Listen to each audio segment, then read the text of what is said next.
Okay, that kind of gives you a orientation to the theories themselves. If you notice with the first one, the three tests, and I have coherence, it's really the correspondence theory. It should say correspondence to coherence theory. The first thing he's talking about is logical consistency. It can't be illogical for it to be true. Remember, God's world is ordered in a logical sort of way. So if something's not making any sense and you can't apply logic to it, understand if Christians can get a bad name if they're making illogical claims on certain things. So you have to be about the discipline as you look at truth is making logically consistent comments. The other one has to be empirically adequate, meaning that it has to fit in to be consistent with what can happen within reality. It's not something that would defy the laws and the rules in which God put into place. When you're taking a look at it from that standpoint. And then experiential relevance. And he talks about that. Now, I can't get into all of the specifics of this, but YouTube's a beautiful thing. You can watch more of this and get more information there, and I left this slide for you to take a look at. The other thing he talked about is some worldview questions. God theology, knowledge, epistemology, reality, metaphysics, morality, ethics, and then man and anthropology. This is really my ripe acrostic kind of combined here, and that's what we're looking at to try to simplify it a little bit more. The other thing I did for you is at the very back page of your handout, I borrowed a worldview chart from a ministry called Summit Ministries. And Summit Ministries writes some curriculum that we use as a school to go ahead and help students be able to understand and look at the thing from various worldviews. And you can see the various worldviews across the top. The first two would be secularism and Marxism. They have a consistent worldview that goes all the way down, but they're looking at the world from a modernistic perspective. Everything that's within the box, right? The next two categories would be postmodernistic and new spirituality. That would be New Ageism. And those two are looking at things from a postmodernistic type of worldview as you go down through it. And then Islam and Christianity, they do believe in supernatural revelation, and they believe that you can discover truth in this physical realm, but this will give you the distinctions between those two as well. And you can see how cohesive a worldview is. It gives explanation to this. Now, in just a minute, I'm going to talk about pluralism a little bit, but when you take a look across this chart, not everything on here can be correct. Not everything across here can be true. It's not how truth works. There's several lies on here, and you have to be able to understand what the lie is to help somebody get to the truth, because you're dealing with worldviews as you engage them with the truth. And that's what Ravi Zacharias was talking about. I'm not going to spend much more time on this, but look up these words, Google them. And it's really fascinating the information you'll get so you can understand the worldview orientation that's associated with that worldview across the board. Who was he presenting to? What's that? Who was he presenting to? I don't know who it was. He was just talking to a group of people that came for an event. There was a moderator asking him questions throughout that episode. So I love Ravi Zacharias. Spend some time and look through his videos. He's fantastic. And he has this Indian accent that just is compelling. I mean, if you have that sort of accent, it just makes you more intelligent. I wish I had a British accent, and you guys would be even more impressed with this presentation. The last thing I want to go ahead and jump into has to do with these ideas.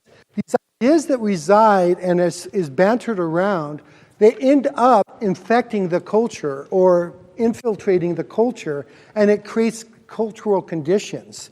And then a culture begins to think in a certain way.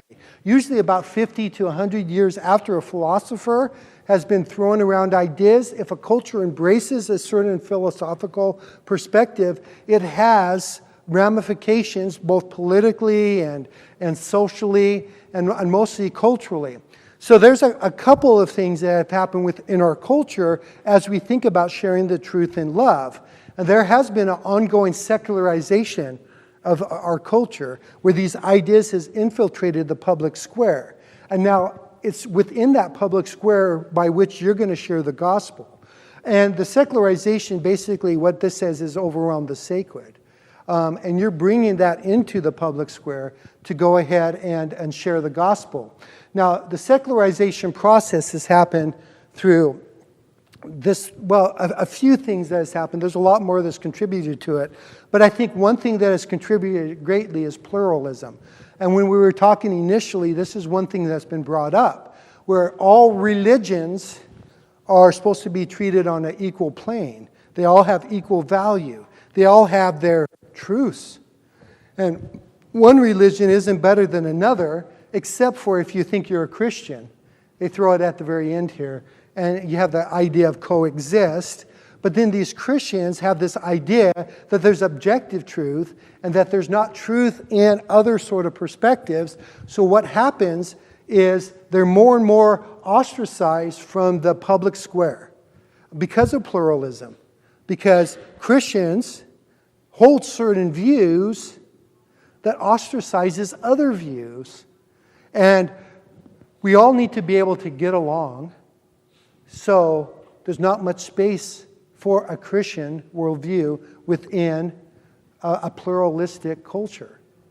And then what ultimately happens from that process is Christianity and people that hold this begin to privatize their own faith. It becomes something they keep to themselves, and they don't dare bring it up in public, in the public square. And there's some reasons around that, because currently Christians are very bigoted individuals, and we'll talk about that more with the idea. I mean, when we get into identity. And why would they be looked at as being bigoted? What makes a Christian so bigoted within a cultural perspective? They hold to certain viewpoints that don't allow other people to pursue their own realities. They act like they know-it-all, like they've got all the truth.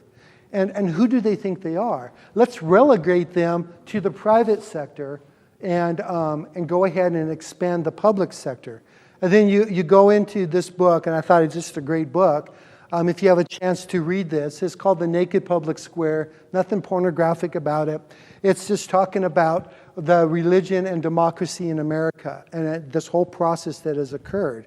Let me share with you a quote that comes from here, which I think is just really interesting, with the title being Thou Shalt Not Offend. In recent decades, pluralism has become something of a buzzword.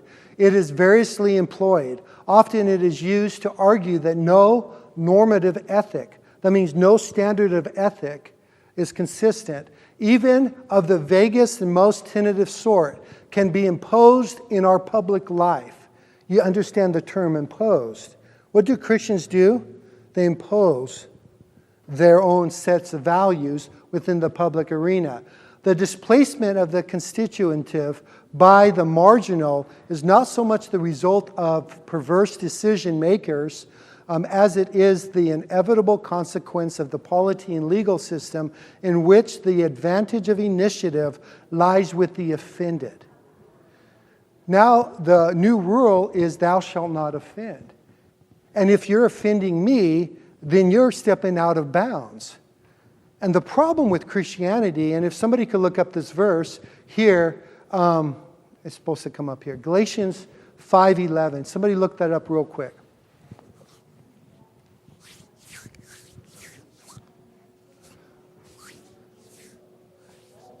Somebody have that?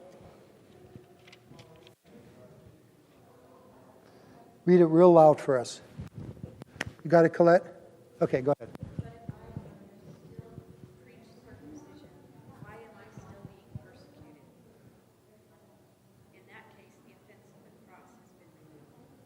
In that case, in the offense of the cross has been what? Has been removed. You have to understand the cross of Christ will be offensive. So then what is a Christian supposed to do? When you address and you bring the cross into the scenario, it's offensive to those who don't believe in it. and thou shalt not offend. So how do you enter into the public square? I'm going to skip this video just out of interest of time, and I'll pass this on to the IT person here, and you can maybe watch this later. It gets into how do you share the gospel with a relativist. And oftentimes what this video will show is you push the relativist to the absurdity of their own ideas without being snarky about it or without being condescending or rude about it.